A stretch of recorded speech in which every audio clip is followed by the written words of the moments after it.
તારીખ 10/1/2026ના રોજ જામનગર વિભાગ એસટી મજદૂર સંઘની વાર્ષિક સાધારણ સભા જામજોધપુર જલારામ મંદિરના ખાતે યોજાઈ ગઈ, જેમાં પ્રદેશ પ્રમુખ વંદીપસિંહ, મહામંત્રી મુકેશભાઈ, કાર્યકારી પ્રમુખ જગદીશભાઈ, કોષાધ્યક્ષ ધર્મેશભાઈ, પ્રભારી ચંદુભાઈ, પ્રદેશ મંત્રી રાજદીપસિંહે હાજરી આપી અને ચૂંટણી અધિકારી દ્વારા સર્વાનુમતે નીચે મુજબની જામનગર વિભાગની ટીમની વરણી કરવામાં આવેલ. પ્રમુખ જયેન્દ્રસિંહ વાડા, મહામંત્રી ભીમસિંહ ચાવડા, ઉપપ્રમુખ સંજયભાઈ ડોડિયા, ઉપપ્રમુખ અજયરાજસિંહ ગોહિલ, સહમંત્રી હિતેશ ગઢવી, સહમંત્રી હિતેન્દ્રસિંહ જાડેજા તથા કોષાધ્યક્ષ નરેશભાઈ ઠાકરની વરણી કરવામાં આવી, જેને વિભાગના સર્વે સભાસદો તેમજ આગેવાનો દ્વારા હર્ષભેર આવકાર્યા હતા.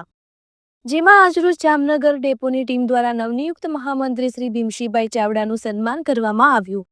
આ કાર્યક્રમમાં પૂર્વ મહામંત્રી સંજયભાઈ ડોડિયા, પ્રદેશ મંત્રી રાજદીપસિંહ ગોહિલ, કાર્યાલય મંત્રી શ્રી સોલંકીભાઈ, આગેવાન વાડાભાઈ, જોગલભાઈ, રોહિતભાઈ, રાહુલભાઈ, અનિલભાઈ તથા અન્ય કાર્યકર્તાઓ હાજર રહ્યા હતા. આજરોજ જામનગર વિભાગ એસટી મજદૂર સંઘ જામનગર વિભાગની કારોબારી સાધારણ સભા જામજોધપુર ખાતે જલારામ મંદિરના સાનિધ્યમાં યોજવામાં આવી. પ્રદેશના શીર્ષ નેતૃત્વ અને જામનગર વિભાગના તમામ કાર્યકર્તાઓ અને ટેકેદારોની હાજરીમાં સર્વાનુમતે મારી જવાબદારી મહામંત્રી જામનગર વિભાગ તરીકે નિયુક્ત કરવામાં આવી.